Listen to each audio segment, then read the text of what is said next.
morning. So today a short video on how to change your interior or ambient lighting and make it independent from the driving modes.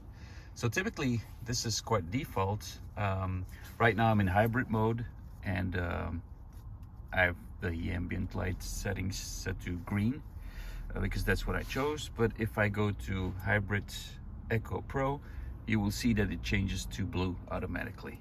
If I go to electric mode or electric individual, you will see that it stays blue. And typically you cannot change these colors.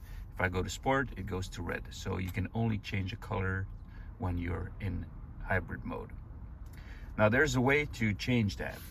To do so, you go to your applications.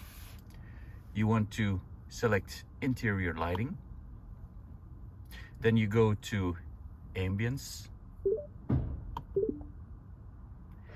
Click on lighting effects, and then you see here to the right you have driving mode, which is by default selected. If you unselect this,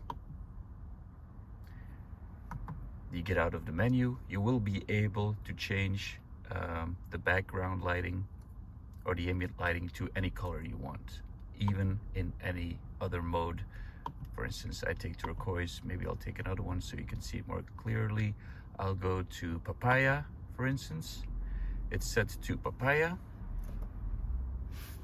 And if I go back to my electric individual or electric, you see that it will stay papaya. If I go to hybrid or hybrid pro, it will stay papaya as well. So that's how you do it. Hope this is helpful. Have a nice day. Bye.